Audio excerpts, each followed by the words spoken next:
तो हेलो बच्चों, my self Jayesh मनानी। आपका नीट 2024 एग्ज़ाम जल्दी ही 5 मई को आने जा रहा है बेटा। तो उसके लिए हम लोग फिज़िक्स के जो इम्पॉर्टेंट क्वेश्चंस हैं, है ना, जो प्रेडिक्टेड हैं, है ना, इस टाइप के क्वेश्चंस आपके नीट 2024 में आ सकते हैं, तो वो हम लोग डिस्कस करने जा रहे हैं। ठीक है, तो वीडियो को स्टार्ट करने से पहले बेटा चैनल को लाइक करना है, सब्सक्राइब करना है ना। तो without wasting the time start करते हैं हम लोग। फर्स्ट क्वेश्चन है ना, that is find the torque, है ना। टॉर्क का जो फॉर्मूला होता है ना, torque vector is equals to R vector cross F vector of a force दे रखा है, एफ वेक्टर क्या दे रखा है, -3i + j + 5k acting at the point. एक पॉइंट के ऊपर लग रहा है ये फोर्स जिसका वेक्टर क्या है, 3i cap 7i cap + 3j cap plus. तो आपको क्या करना है, इन दोनों का आर वेक्टर का और एफ वेक्टर का क्रॉस प्रोडक्ट करना है और आपको टॉर्क का वेक्टर मिल जाएगा। तो दो वेक्टर्स का क्रॉस प्रोडक्ट कैसे करते हैं, है ना, ऐसे बनाते हैं अपन डिटर्मिनेंट का सिंबल आई कैप जे कैप के कैप।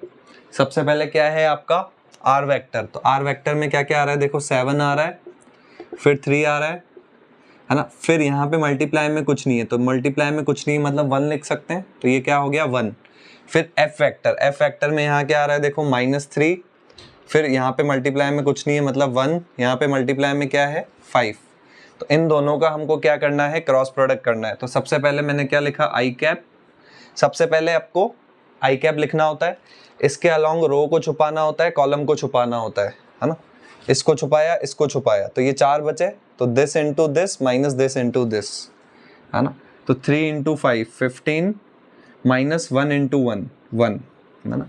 फिर ये जो जे कैप लिखना होता है आपको, ये किसका लिखना होता है, माइनस का लिखना होता है, माइनस जे कैप, है ना। फिर क्या करते हैं, इसके अलॉन्ग रो छुपा दिया, इसके अलॉन्ग कॉलम छुपा दिया, है ना। तो फिर जो बचता है उसमें वही दिस इंटू दिस, तो 7 × 5 35 माइनस दिस इंटू दिस, तो -3 × 1 -3, और एक माइनस पहले से है तो माइनस ऑफ -3 +3 हो जाएगा। फिर प्लस के कैप, है ना, के कैप अगर आप लोगे तो इसके अलॉन्ग रो छुपाओगे, कॉलम छुपाओगे, तो this into this 7 × 1 7 minus this into this -3 × 3 -9, और माइनस माइनस प्लस हो जाएगा। सो कितना आएगा, 15 - 1 14 आई कैप, है ना। 35 + 3 38, तो -38 जे कैप, और 9 + 7 16, तो 16 के कैप, है ना। तो 14 आई कैप, है ना, -38 जे कैप + 16 के कैप। कौन सा ऑप्शन बेटा, फर्स्ट ऑप्शन, ए ऑप्शन जो है वो आपका आंसर आ जाएगा। ठीक है, सो जल्दी से स्क्रीन पॉज करके बेटा आप इसको नोट कर सकते हो, देन हम लोग आगे प्रोसीड करते हैं। चलो, सो नेक्स्ट क्वेश्चन है बेटा हमारा क्वेश्चन नंबर 2। तो question number 2 which is again a very important question, the magnetic energy stored in an inductor of inductance, है ना। तो इंडक्टेंस जो है वो कितना दे रखा है, 4 माइक्रो हेनरी, है ना, carrying a current of 2 ampere, है ना।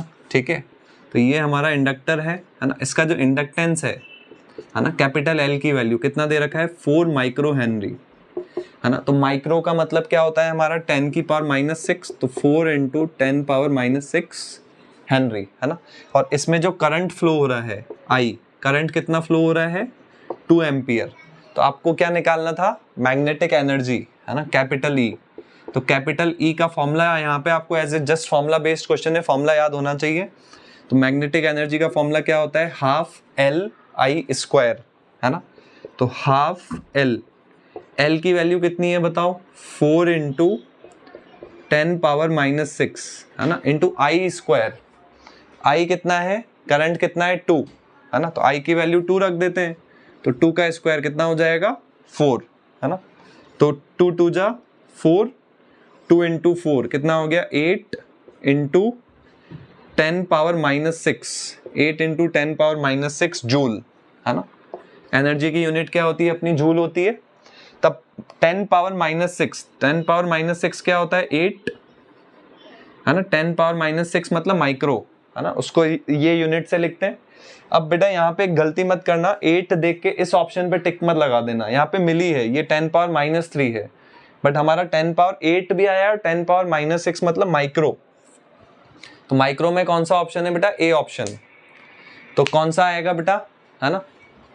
आंसर क्या आएगा आपका? ए ऑप्शन आ जाएगा, 8 micro joule.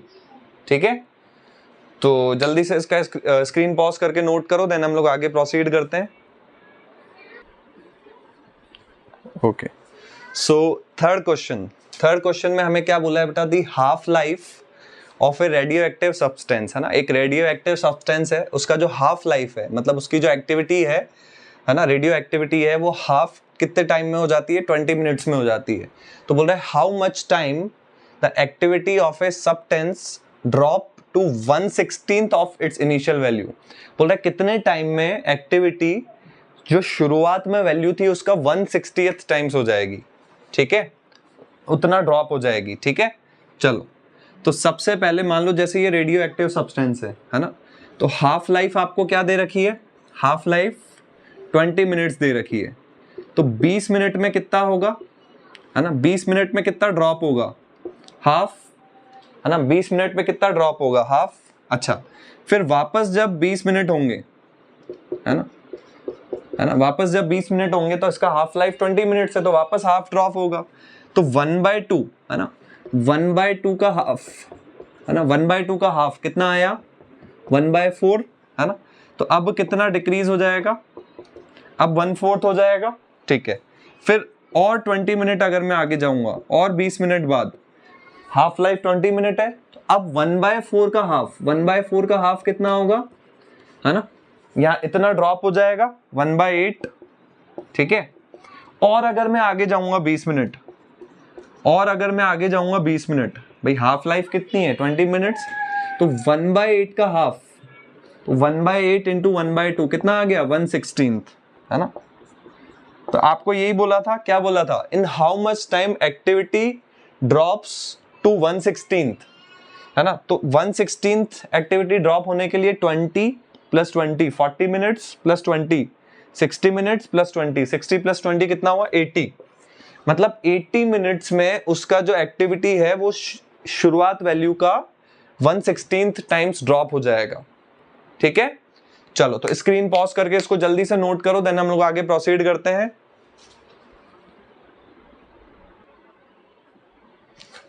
Okay, so next question हमारा क्या है बेटा? विच is very important question number 4। The temperature of A gas, है ना? गैस का जो टेम्परेचर है वो कितना है? -50 डिग्री सेंटीग्रेड, है ना?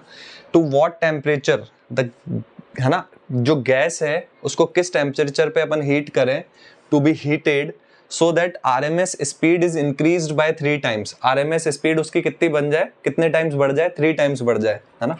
मान लो पहले RMS स्पीड, है ना, मान लो शुरुआत में जो गैस है उसका RMS स्पीड कितना था? VRMS। अब बोल रहा है 3 टाइम्स बढ़ जाए। 3 टाइम्स मतलब 3 से इंटू करना है, तो 3 इंटू VRMS, इतना स्पीड बढ़ जाए। भाई बढ़ जाए मतलब प्लस का मतलब क्या होता है? बढ़ना, है ना? तो जैसे x + 3x आप पढ़ते हो छोटी क्लासेस में, x + 3x क्या होता है आपका, है ना? x + 3x 4x होता है, तो 4x, यहाँ x की जगह क्या है अपना? VRMS, है ना? अब जो आपका न्यू RMS स्पीड हो जाएगा उसको मैं लिख देता हूँ VRMS, है ना? VRMS न्यू, है ना, या VRMS डैश लिख देते हैं अपन। तो जो नया RMS स्पीड हो जाएगा वो 4 इंटू, है ना, पुराना VRMS स्पीड के इक्वल होगा, है ना? अब जो VRMS होता है ना, VRMS होता है, RMS स्पीड जो होती है वो किसके प्रोपोर्शनल होती है? √ऑफ टेम्परेचर के प्रोपोर्शनल होती है। ये आपको ध्यान होना चाहिए, है ना? √ऑफ टेम्परेचर होना चाहिए। अब देखो यहाँ पे क्या आ रहा है? यहाँ पे 4 आ रहा है, तो टेम्परेचर को मैं कितना बढ़ाऊंगा कि RMS स्पीड 4 गुना बढ़ेगी? तो 6, अगर देखो अगर √ के अंदर 16 आएगा, 16 आएगा, तो 16 का √ ही तो 4 होता है। तो अगर टेम्परेचर को 16 गुना 16 टाइम्स बढ़ाओगे, है ना भाई, पहले जैसे टेम्परेचर T था तो अब टेम्परेचर हो गया 16T, तो 16 का √ लूंगा तभी तो ये 4 बाहर आएगा। तो इसका मतलब अगर RMS स्पीड 4 गुना बढ़ी है तो टेम्परेचर कितने गुना बढ़ा होगा? टेम्परेचर कितने गुना बढ़ा होगा अपना? 16 टाइम्स बढ़ा होगा। ठीक है। चलो, तो जैसे आंसर आपका केल्विन में भी दे रखा है और इसमें भी दे रखा है, तो पहले टेम्परेचर -50 था, -50 का अगर 16 टाइम्स करोगे तो माइनस में आएगा आंसर सेंटीग्रेड में, तो सेंटीग्रेड में तो कुछ है ना। यहाँ पहले अपन एक काम करते हैं, इसको पॉजिटिव में बदल लेते हैं। -50 डिग्री आपका सेंटीग्रेड है ना, ठीक है। इसको अगर आपको उसमें बदलना है केल्विन में, तो +273 करना पड़ेगा, है ना। +27, भाई सेंटीग्रेड टेम्परेचर को केल्विन में चेंज करना है तो 273 ऐड करना होता है, तो 273 -50 कितना आ जाएगा, 223 केल्विन, है ना। ये पहले टेम्परेचर था। अब जो नया टेम्परेचर है वो 16 टाइम्स हो जाएगा, 16 इंटू 223, है ना। तो 223 को 16 से इंटू कर सकते हो आप, क्या आ रहा है ना, 223 इंटू 16, ठीक है। तो यहाँ से क्या मिल रहा है देखो अपन को, 18, 1, 12, 13, है ना, 13, ठीक है। और क्या मिल रहा है, 3, 2, 2, तो कितना मिल रहा है देखो, 8, 6, 5, 3, 3, 5, 6, 8, बट ये किस में आ रहा है, 3, 5, 6, 8, ये टेम्परेचर केल्विन में आ रहा है, बट अपन को ऐसा कोई ऑप्शन है क्या केल्विन में, नहीं। अच्छा, अगर मैं इसी टेम्परेचर को सेंटीग्रेड में बदलूं वापस, तो क्या करना पड़ेगा अपने को, 273 माइनस करना पड़ेगा, तो कितना आएगा देखो, 5, 16 - 7 कितना हो जाएगा अपना, 9, 4 - 2, 2, 3295 सेंटीग्रेड। तो 3295 डिग्री सेंटीग्रेड कौन सा ऑप्शन है, थर्ड ऑप्शन। तो थर्ड ऑप्शन जो होगा भाई वो अपना क्या होगा, करेक्ट आंसर होगा, ठीक है। तो जल्दी से स्क्रीन पॉज करके नोट कर ले इसको, देन हम लोग आगे प्रोसीड करते हैं। चलो, सो नेक्स्ट क्वेश्चन में क्या बोला है बेटा हमको, क्वेश्चन नंबर 5 में, which is very important question, the ratio of frequencies of fundamental harmonic produced by an open pipe to that of closed pipe, है ना।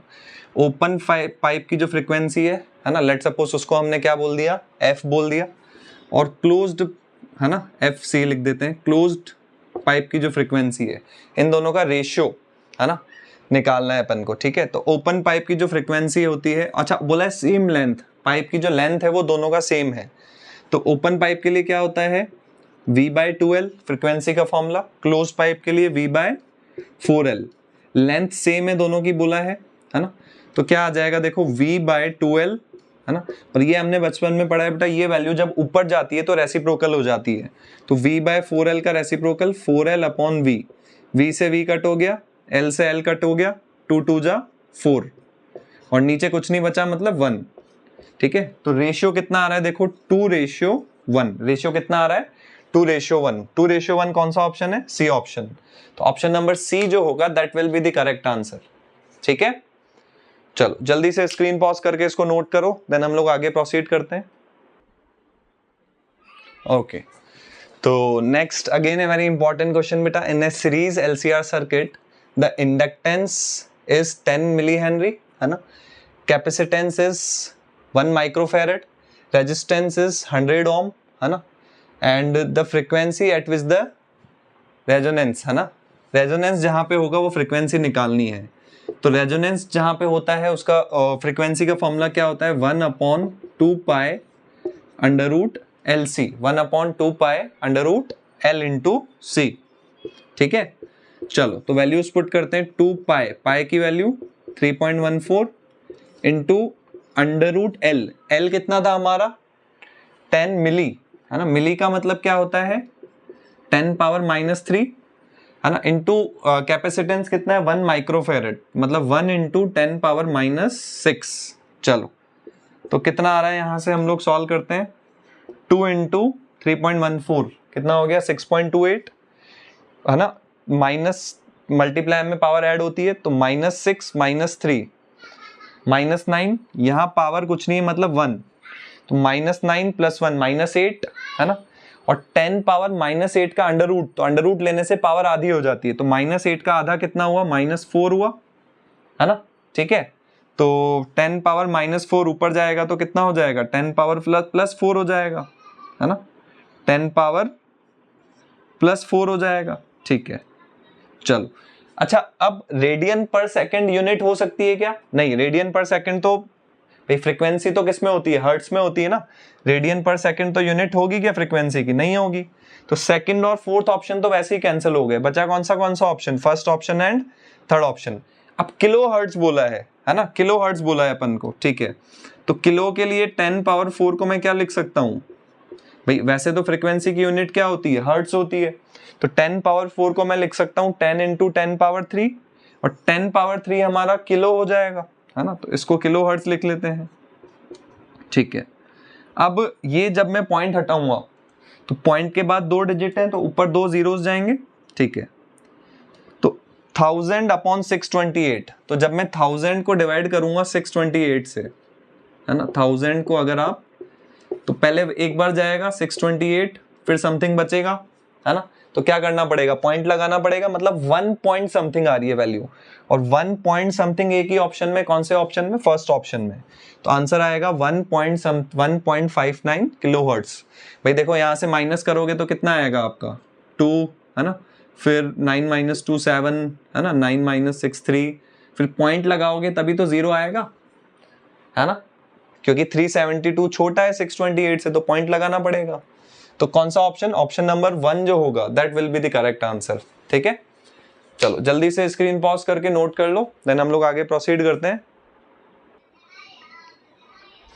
चलो सो नेक्स्ट क्वेश्चन क्या है बेटा हमारे पास, question number 7, in the hydrogen spectrum the shortest wavelength in the Balmer series is कितना, lambda, है ना, बाल्मर सीरीज का जो शॉर्टेस्ट वेवलेंथ है वो कितना है, लैम्बडा, और हमसे पूछा the shortest wavelength in the Brackett series, है ना।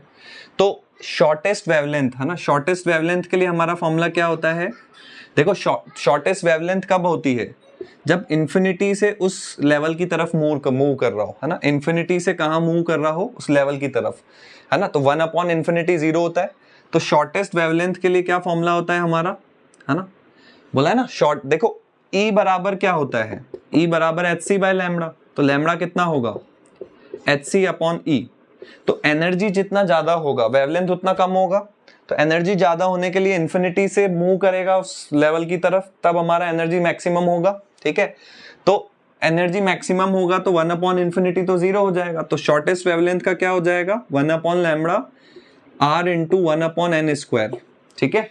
अच्छा अब सबसे पहले हम लोग बात करते हैं किसकी, बाल्मर सीरीज की। तो बाल्मर सीरीज के लिए अपना n कितना होता है, 2 होता है ना, n 2 होता है, तो n को 2 डालो यहाँ पे, तो 1 upon lambda is equals to R into 1 upon n 2 है, n को 2 डालो तो 2 का स्क्वायर कितना हो गया 4, है ना, तो इसको हम लोग क्या मान लेते हैं, ठीक है। तो ये जो इक्वेशन आ रही है इसको हम लोग मान लेते हैं इक्वेशन नंबर 1। अच्छा अब एक और कौन सी सीरीज बोली थी, ब्रैकेट सीरीज, ठीक है। तो ब्रैकेट सीरीज के लिए अपना n कितना होता है, 4 होता है, ठीक है। तो n को 4 डालो इस फॉर्मूले में। अच्छा इसका जो वेवलेंथ है, शॉर्टेस्ट वेवलेंथ, उसको मैं लैम्बडा डैश मान लेता हूँ, ठीक है। तो यहाँ पे n को 4 डालोगे तो 4 का स्क्वायर कितना हो गया 16, इसको मान लेता हूँ इक्वेशन नंबर 2। अब अपन को लैम्बडा डैश निकालना था, मतलब ब्रैकेट सीरीज का शॉर्टेस्ट वेवलेंथ हमने लैम्बडा डैश माना तो ये निकालना था, तो इन दोनों इक्वेशन को मैं डिवाइड कर देता हूँ। इक्वेशन नंबर 1 को डिवाइड कर दिया किससे, इक्वेशन नंबर 2 से। तो यहाँ पे क्या था 1 अपॉन लैम्बडा, भाई लेफ्ट हैंड साइड से डिवाइड होगा, राइट हैंड साइड से डिवाइड होगा, 1 अपॉन लैम्बडा डैश बराबर R इंटू 1/4, है ना, और क्या था देखो R इंटू 1/16, R इंटू 1/16, ठीक है। तो ये लैम्बडा डैश ऊपर चला जाएगा, है ना, तो लैम्बडा डैश को 1 से इंटू करोगे तो lambda dash upon lambda, R से R कट जाएगा, ये 16 ऊपर चला जाएगा अपॉन 4, तो 4 4 जा 16, ये लैम्बडा क्रॉस मल्टीप्लाई हो जाएगा, तो लैम्बडा डैश हमारा किसके इक्वल आ जाएगा 4 लैम्बडा। तो ब्रैकेट सीरीज का जो शॉर्टेस्ट वेवलेंथ होगा वो 4 टाइम्स होगा किसके, बाल्मर सीरीज के शॉर्टेस्ट वेवलेंथ के, 4 लैम्बडा। 4 लैम्बडा कौन सा ऑप्शन हो जाएगा, थर्ड ऑप्शन। तो ये सारे इंपॉर्टेंट क्वेश्चन है बेटा, आपको अच्छे से समझने, प्रैक्टिस करते चलना है, बिकॉज एग्जाम में आपके ज्यादा टाइम नहीं है ना, 5 मई को आपका एग्जाम है, जल्दी से इसको नोट करो, देन हम लोग आगे प्रोसीड करते हैं।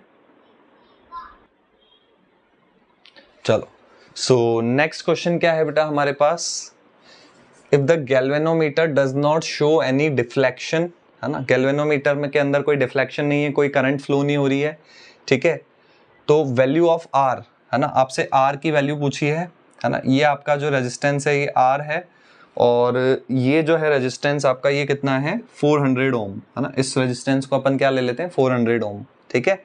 चलो अच्छा देखो, गैल्वेनोमीटर के अंदर कोई करंट नहीं है, मतलब यहाँ से कोई करंट आपका फ्लो नहीं हो रहा है, ठीक है। तो कोई करंट आपका फ्लो नहीं हो रहा है, तो जैसे इस पॉइंट को A मान लेता हूँ, तो अगर यहाँ से अगर कोई करंट फ्लो नहीं हो रहा है, तो अगर ये पॉइंट है ना, तो ये सेम एक मतलब एक वायर की तरह ट्रीट होगा ये। तो अगर ये पॉइंट A है तो ये भी पॉइंट A होगा, और अगर मैं इस पॉइंट को B मानता हूँ, ये पॉइंट B है, तो ये भी एक वायर है, तो ये भी कौन सा होगा, पॉइंट B होगा।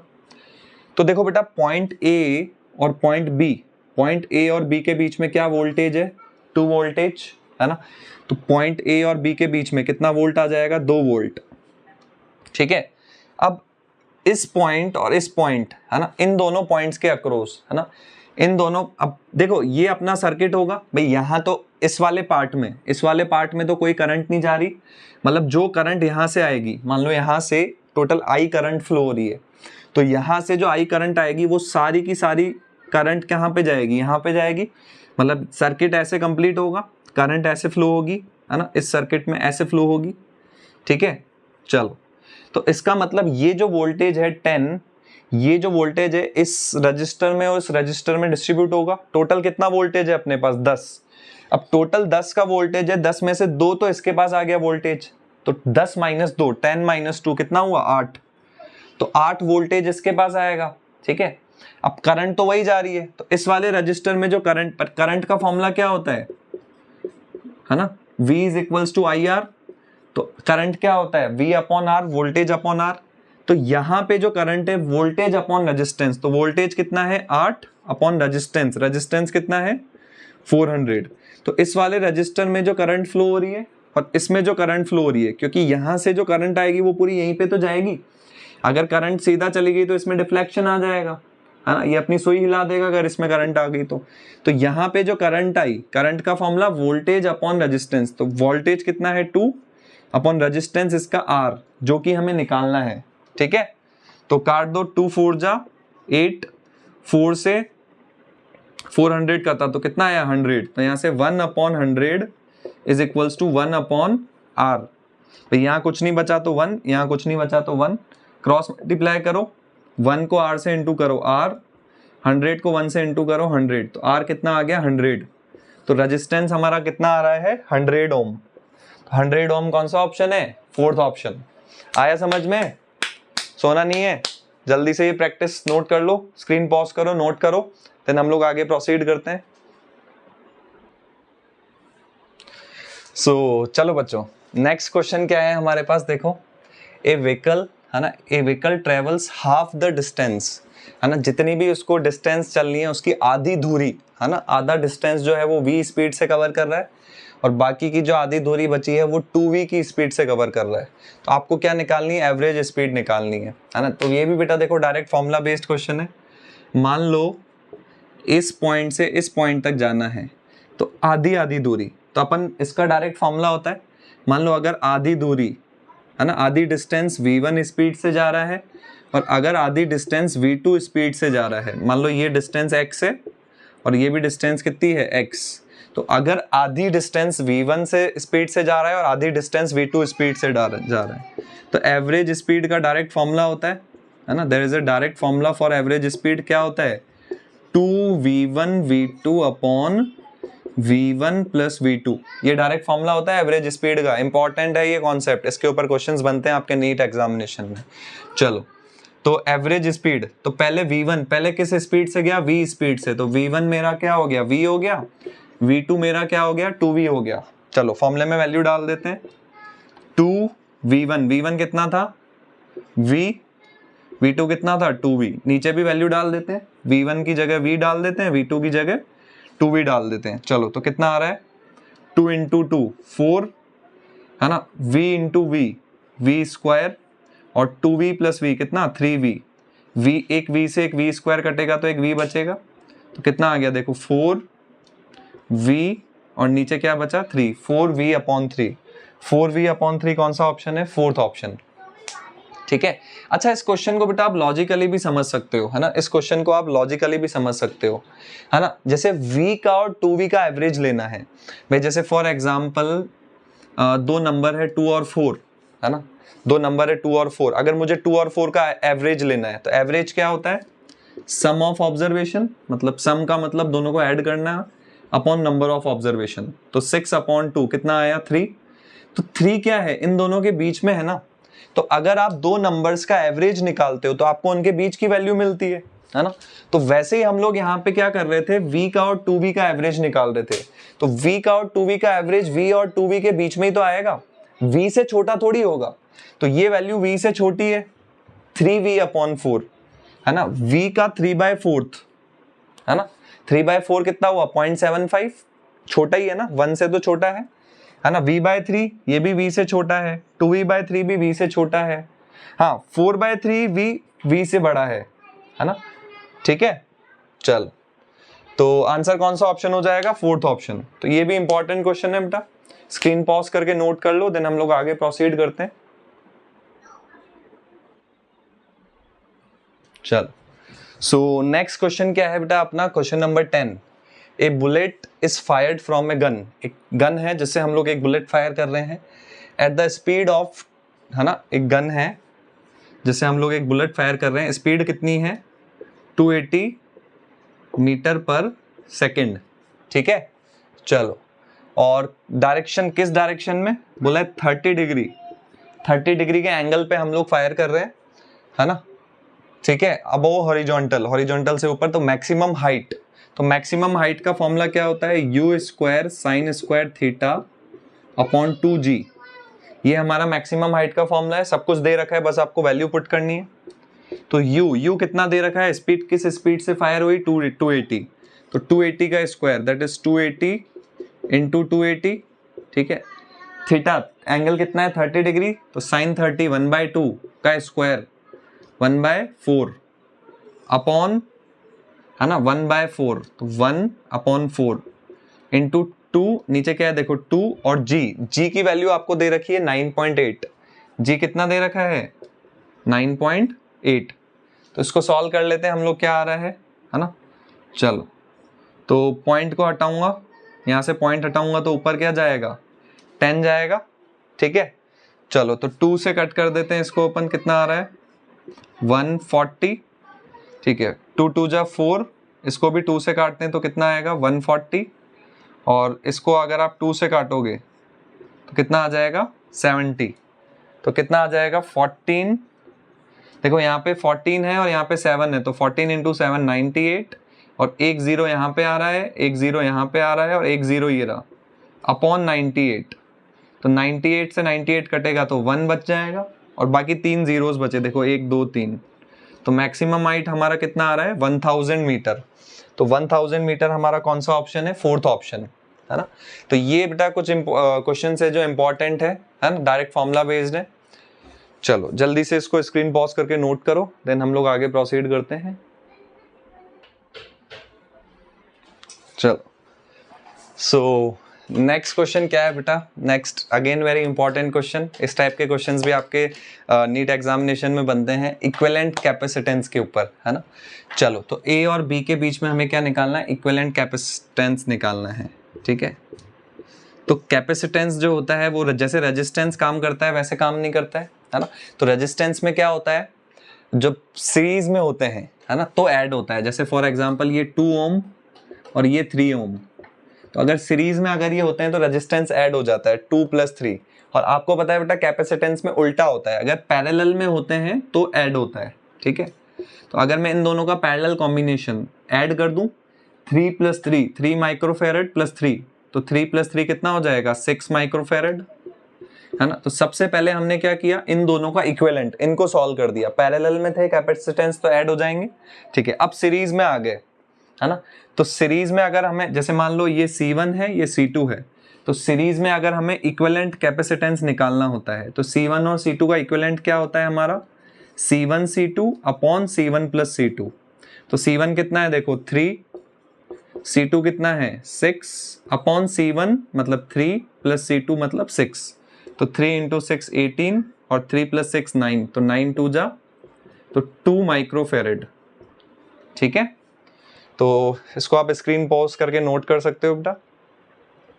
तो ये हमने बेटा कुछ इंपॉर्टेंट क्वेश्चंस किए। That was the part 1 of your NEET 2024 physics important questions, है ना।